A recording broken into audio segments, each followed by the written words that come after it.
Progressive Insurance. I'm Cammie McCormick. There was a shooting today at an Army installation in Georgia. This morning, shortly before 11 o'clock, an active duty soldier assigned to Fort Stewart, Georgia, shot and wounded 5 of his fellow soldiers here on Fort Stewart.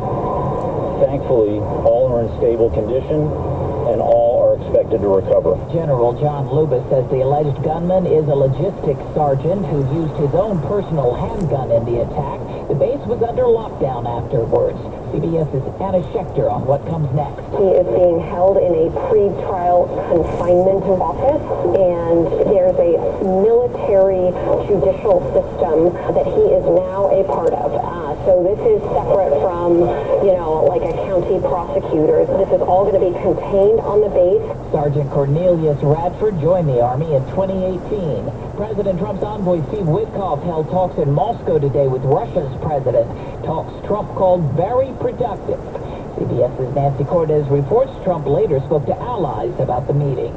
And President Trump said he has been talking with European allies, speaking with Vladimir Zelensky for a second straight day as he tries to broker some kind of ceasefire at the very least. Trump also today imposed higher tariffs on India for buying Russian oil. CBS's Kelly O'Grady. This is the very first time that we would ever see tariffs used in this way, in such a blanket way to apply such economic pressure. Israeli Prime Minister Benjamin Netanyahu is said to be considering widening the war in Gaza and occupying the territory. Greg Carlstrom of The Economist. Most Israelis are opposed to it. The army brass opposed to it, not only because of the risks to hostages, but also because of the strain it would put on the army, which is already having a crisis of morale, which is having trouble with soldiers not reporting for reserve duty. The last thing that the Army chief wants to do is a very large and ambitious occupation of Gaza that would require mobilizing an even larger number of reservists.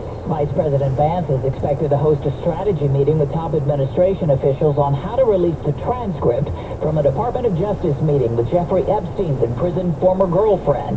CBS's Katrina Kaufman has that. They're going to be meeting tonight to discuss what they want to release and how. Will this be a news conference? Will it be an interview? What will the public get to see from this? There is obviously so much curiosity. Ghislaine Maxwell answered questions from Deputy Attorney General Todd Blanche. Sources say she said nothing that would be harmful to President Trump. On Wall Street, stocks finished higher. This is CBS News. Well, that's today's news. Today's news. I didn't hear any good news, did you? I didn't think so. I guess it's all about perspective. The glass is half full. Well, as always, I'd like to thank you again for coming along with me on these Dash Cam News adventures.